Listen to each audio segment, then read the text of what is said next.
welcome to the last in our Lenten devotionals for the year 2022.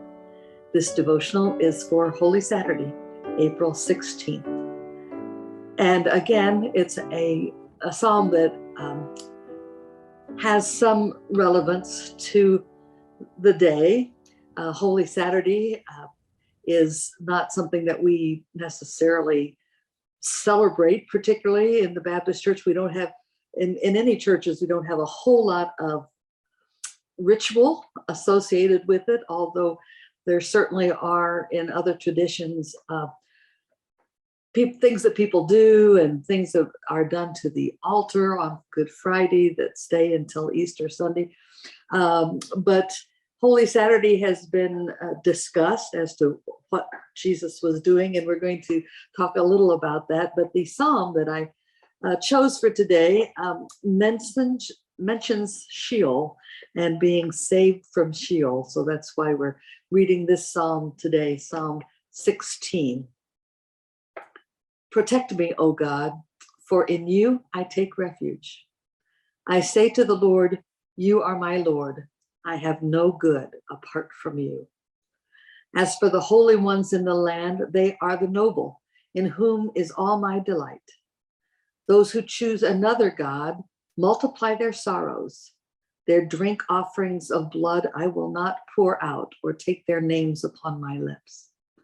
The Lord is my chosen portion and my cup. You hold my lot. The boundary lines have fallen for me in pleasant places. I have a goodly heritage. I bless the Lord who gives me counsel. In the night also my heart instructs me. I keep the Lord always before me. Because he is at my right hand, I shall not be moved. Therefore my heart is glad and my soul rejoices. My body also rests secure.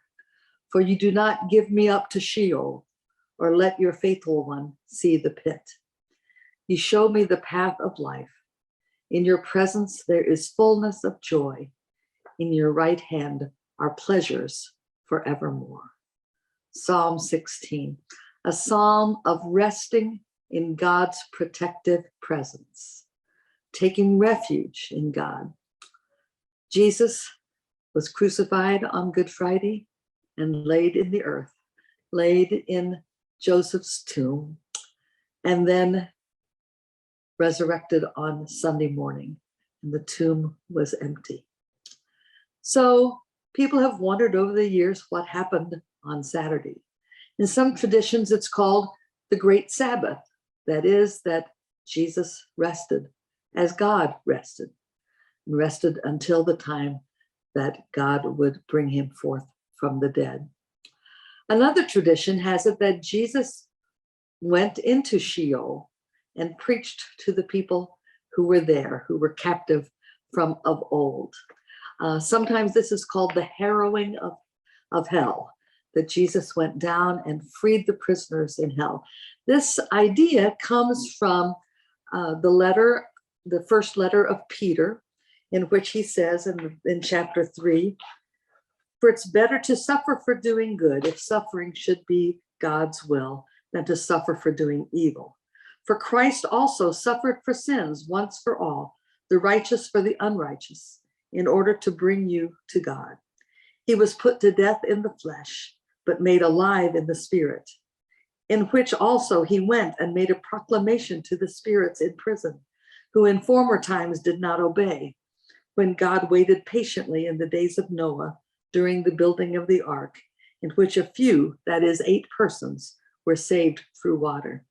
And then in the 4th chapter, the 6th verse, for this is the reason the gospel was proclaimed even to the dead, so that though they had been judged in the flesh as everyone is judged, they might live in the spirit as God does.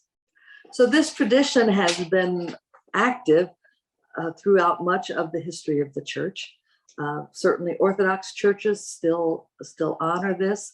There are those who say this is not correct, that because Jesus said to the thief on the cross, today you will be with me in paradise.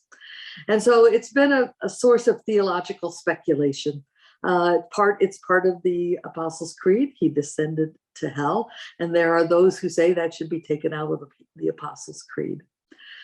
Whatever happened on Holy Saturday, which we cannot know until we can ask for Jesus when we see him, we do know that he was resting in the Lord, the one who was not going to give him up to Sheol, the one who was going to lift him out of the pit, the one in whose life he committed his own life. And so the one in whom Jesus trusted, and the one Jesus taught us is trustworthy for us as well. And so on this Holy Saturday, we too wait patiently. We too pay attention to what God is doing. We too consider those who have gone before. We too trust in the Lord for what has happened and what will happen. We wait patiently for what the Lord will do in our lives. You show me the path of life. In your presence, there is fullness of joy. In your right hand are pleasures forevermore. We rest in God's protective presence. Sometimes it's hard for us to rest. Sometimes it's hard for us to wait. Sometimes it's hard for us to be patient. But God is always with us. God is always ready to meet us where we are. Even if we descend into the depths, God will pluck us up, and there is resurrection around the corner. I'm so glad to have been able to share these devotionals with you during this season of Lent. I thank you for joining me in them as we have looked at the Psalms. I hope it's been a blessing to you. It's been a blessing to me to be able to study and to look at these Psalms in a different way. And I wish for you a good Holy Saturday evening and a blessed Easter.